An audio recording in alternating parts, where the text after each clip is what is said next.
Number 3 Texas, though, going up against number 12 Oklahoma, which is at noon on ABC. And Dalton, really, this game will determine who the team to beat in the Big 12 is, and really who one of the top contenders for the college football playoff is as well. Absolutely. The winner of this game has every opportunity to run the table and make the playoff. This is the biggest game in the Big 12 this year. It's probably one of the 5 or 6 biggest games in the country. Oklahoma's been rolling, albeit through some softer competition. Texas has 2 massive wins at Alabama and at home versus Kansas. You got 2 teams that are high-powered when they're playing consistently. Oklahoma's getting better on defense. Brent Venables is starting to build that team to his identity. And Texas' defense has been spectacular. Honestly, it's quietly the best part of their team, despite Quinn Ewers and all the weapons getting it together. This is going to be as fun a game as you see all year. You got 2 teams that obviously don't like each other, 2 teams that are really, really good and with possible national championship implications on the line. Oh, massive, man. And usually it doesn't even matter like how good or bad these teams are. The Red River rivalry is always one of the biggest games because it's one of the best rivalries in college football. This year's version, like you mentioned, though, dude, has really a ton more importance because you mentioned both of these teams. These are the only 2 teams in the Big 12 right now that are currently in the top 25. So the winner of this game is the clear front runner to win the Big 12 conference and make the college football playoff. And honestly, Dalton, I mean, Oklahoma, if they win this game, they're going to launch inside the top 10. I already have them in the top 10, but they can go up as high as 6 or 7 probably with a win. Texas, if they win this game, I think you have to have them as the number 1 team in the country because, like you mentioned, they already beat a number 3 at the time, Alabama, in Tuscaloosa. They beat number 24, Kansas, of course, without Jalen Daniels, but still, they beat him pretty convincingly in that game as well. If they beat Oklahoma, this will be their 3rd top 25 victory. No other school in the country has that many top 25 victories, and there hasn't been a clear number 1 team yet. And Texas, if they beat Oklahoma, they're going to have the best resume by far in college football. So if they win this game, man, I would have them at number 1. What about you? Yeah, absolutely. You have to. You get 3 signature wins in your first 6 games. You have to. Eventually, the resume speaks for itself, and you have to look at 2023 alone instead of reputation and prior years and everything like that. You know, we've got some great teams at the top, right? You've got Michigan, but they don't have a single signature win yet. You have Ohio State, who has 1, and they've been kind of shaky at times otherwise. Texas resume would just trump all of that. You just, especially wins in this game with Oklahoma being this good this year, right? Last year was the first year of Venables and all that, and they were building. The win at Tuscaloosa still stands out above just about anything else, and an impressive win at that, a double-digit win at that. They were clearly the better team. If Texas were to do something similar to that to Oklahoma, or even just win the game, honestly, 3 signature wins in your first 6 is just outstanding. There's almost no way you couldn't make them number 1. Yeah, absolutely. Like I mentioned, Georgia struggled at times this year too with South Carolina and Auburn. Georgia's got a big game that we will get to in just a little bit, but it'll be tough to deny Texas that number 1 next to their name if they win this game, man. But what ultimately is the matchup that you're looking for most in this game? Oklahoma has to be better in their front 7 and their run defense. Last year, they got run all over by Bijan Robinson, Roschon Johnson, Jonathan Brooks got in on it. Look, Dylan Gabriel didn't play in the game last year, so it was a little unfair. Yeah. But Texas ran all over them, and the play action was just rolling. 14 for 20 for 217 yards and 2 touchdowns off of play action last year. Quinn Ewers' life was way too easy, and it starts with Oklahoma's run defense. Now, their run D grade in total looks good, but over the last 2 weeks against Cincinnati and Iowa State, just a 68.4, 79th in the country over the last 2 weeks. They still have some issues defending the run, and now Jonathan Brooks is coming off a game where at 218 yards on 21 carries, obviously over 10 yards a carry against Kansas. He was the best player on the field.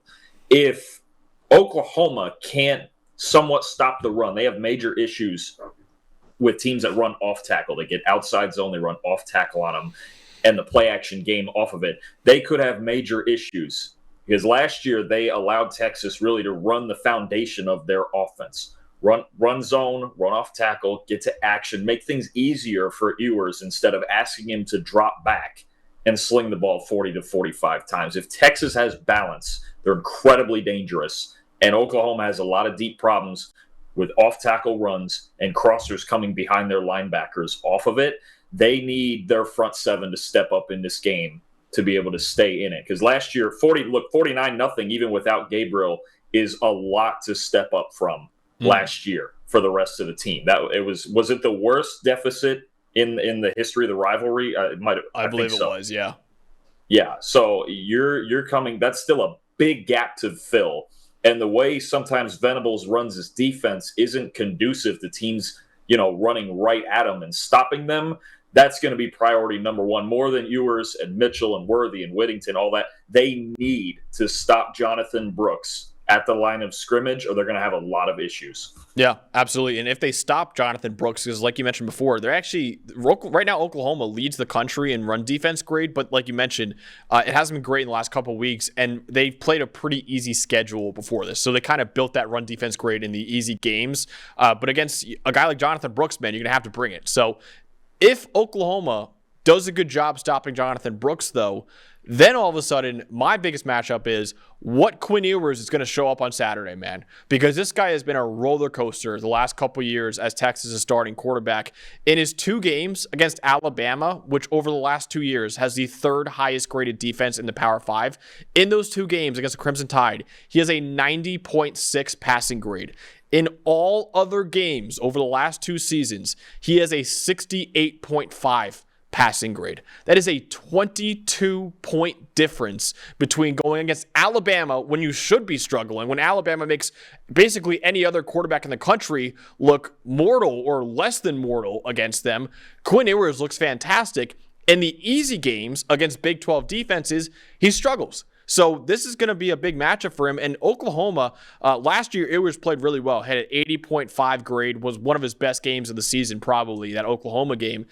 Oklahoma's got a much stronger defense this year. Right now, they're 2nd in the country in overall defensive grade, 10th in EPA per play. You see right there, 1st in run defense grade as well. So if that run defense steps up, like you say it has to, then all of a sudden it gets to be on Quinn Ewers' shoulders. That could be a big game for him. And if big game Quinn shows up like he did against Alabama this year and Alabama for a quarter last year, Texas will win this game. But if he doesn't, man, Oklahoma might be able to pull this one out in a close one. But ultimately, Dalton, who do you have winning in the Red River rivalry? I'm going to take Texas. I think it's going to be a closer game. I think it's still going to be a high-scoring game. I'll take Texas 38-31. And I have similar issues with Dylan Gabriel as you do with Ewers. Since the start of last season against Power 5 opponents, he only has two games with a 76 passing grade or higher. It seems, look, Oklahoma doesn't do a lot on offense. They run a really simple offense with a lot of base concepts, and they just do it really fast. They want to play with tempo and just run as many plays as possible, right? But they don't do anything complicated. And Gabriel doesn't always elevate the rest of his team like an elite quarterback, right?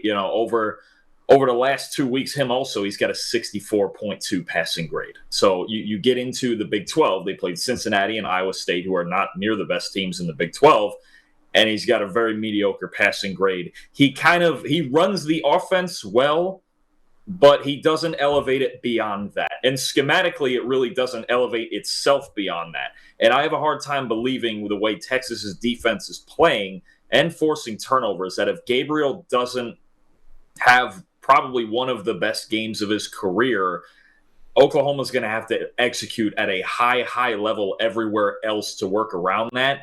I actually have a little more faith in, if I need one of them to step up, I have a little more faith in Ewers to step up instead of Gabriel. We've seen, Gabriel can tear up the group of 5. He did it at UCF.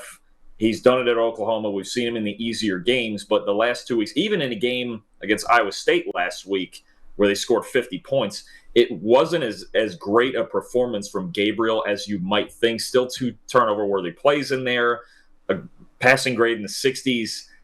I'm just not sure he can elevate them in a game like this against a defense like this. And I'm still a little worried that it's not the best matchup for Oklahoma's front 7 against Texas's running game. I'm going to take the Longhorns. Yeah, I'm going to take the Longhorns, too, in a close one. I have them 31-28. I think this honestly could be one of the best games of the year. But I think Texas will survive. I think it's going to be a lot better than it was last year, obviously with Gabriel playing.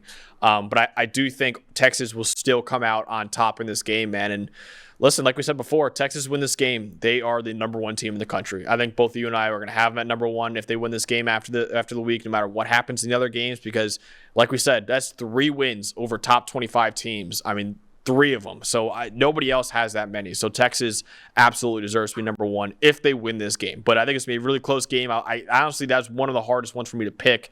But I really like Oklahoma this year. I like what they're doing defensively. But I do think Texas, with their defense, like you mentioned, against Dylan Gabriel, and I think Ewers will do just enough, and Jonathan Brooks will do just enough, I think Texas will come out on top in this game.